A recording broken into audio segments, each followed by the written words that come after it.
Sot po përgatisim ëmbëlsirë me kakao tepër e lehtë dhe e shijshme. Fillojmë. Së pari në enë hedhim 4 vezë të plota. Mandej këtu shtojmë 1 gotë me sheqer. Gota që po përdori është 200 ml. Edhe 1 pako sheqer vanilje. Vazhdojmë edhe të gjithë i rrohim mirë me mikser për afërsisht 4-5 minuta derisa të shkumojnë mirë vezët, pra kështu të formohet një shkum e bardhë. E mandej shtojmë 200 ml qumsht, 1 gotë vaj, 120 ml, i përzim pak me lugë. Mandej shtojmë miellin, kësaj recete do t'i shtoj 2 gota miell.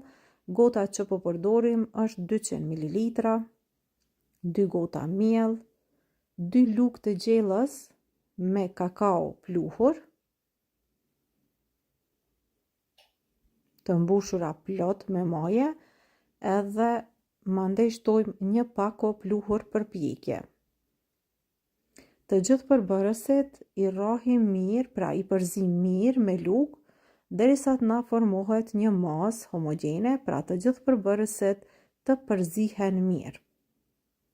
Pasi t'i kemi përzier mirë, vazhdojmë edhe masën ose brumin e hedhim në tepsi.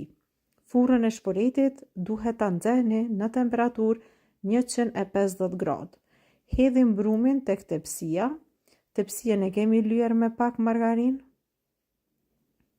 Dhe kështu vazhdojmë. Edhe ëmbëlsirën e pjekim në temperaturë 150 gradë derisa të pjeket mirë për afërsisht 25 minuta, besoj që do t'jetë gati. Pasi të pjeket, e shpojmë edhe e lajmë që të ftohet për 4-5 minuta, mandej shtojmë qumshtin, 400 ml qumsht, pra pasi që e kemi lanë pak me u ftof, për 5 minuta shtojmë qumshtin, 400 ml qumsht,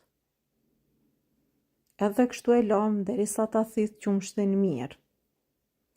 Në ndërkohë përgatisim edhe kremin. Në tenxhere hedhim 1 litër qumsht.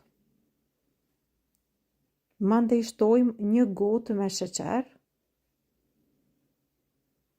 Pasi kemi hedhur sheqerin, e shtojmë edhe një seshte. Shtojmë 3 lugë të gjellës një seshte të mbushura plot me majë. Edhe vazhdojmë shtojmë miellin, gjithashtu 3 lugë të gjellës miell të mbushura plot, 1 pako sheqer vanilje. Edhe vazhdojmë i përzim, edhe kështu mandej vazhdojmë edhe kremin e zim, sikur kur përgatisim pudinkon, derisa të trashet. Vazhdimisht do ta përzini derisa të trashet. Kështu të nxehtë mandej shtoj 1 gotë ose 200 ml krem hopla për ëmbëlsira.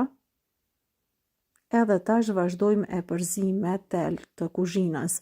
Mundeni të përdorni edhe mikserin, pra për 2-3 minuta i përzini më shpejt. Dhe kështu kremi është gati. Pastaj me një herë të nxehtë do e hedhim tek ëmbëlsira. Është një recetë tepër e shijshme nëse do ta provoni ju.